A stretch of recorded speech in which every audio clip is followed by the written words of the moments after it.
सख्त मिलती नजर नहीं आ रही है। सुप्रीम कोर्ट ने फिल्म के रिलीज पर लगी रोक हटाने से इनकार कर दिया है और फिल्म के रिलीज को लेकर गेंद अब केंद्र सरकार के पाले में है। और अभी अभी एक ब्रेकिंग न्यूज आ रही है। राजस्थान के उदयपुर में टेलर कन्हैया लाल साहू की हत्या।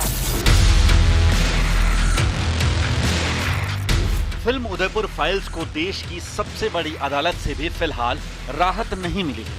सुप्रीम कोर्ट ने उदयपुर फाइल्स की रिलीज पर लगी रोक हटाने से फिलहाल इनकार कर दिया है।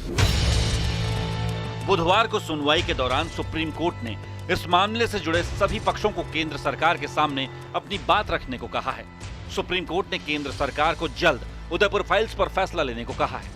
इतना ही नहीं, कोर्ट ने फिल्म निर्माता, निर्देशक और कन्हैया के बेटे की सुरक्षा पर विचार करने के निर्देश दिए हैं। काबिले गौर है कि 11 जुलाई को Kanhaiya Lal tailor murder film Udaipur files release होनी थी, लेकिन एक दिन पहले 10 जुलाई को दिल्ली हाई कोर्ट ने फिल्म की रिलीज पर रोक लगा दी।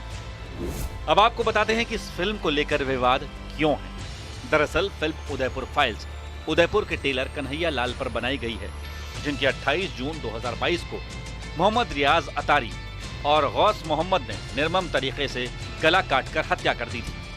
कन्हैया लाल ने एक इस्लाम विरोधी पोस्ट सोशल मीडिया पर शेयर की थी, जिसके बाद उनकी हत्या कर दी गई थी। फिल्म को लेकर जमीयत उलेमाए हिंद के अध्यक्ष मौलाना अरशद मदनी ने दिल्ली हाईकोर्ट का दरवाजा खटखटाया था।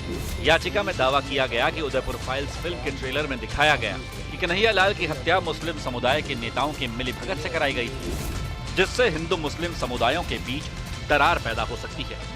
साथ ही इस फिल्म के रिलीज होने से देश में सांप्रदायिक तनाव फैल सकता है।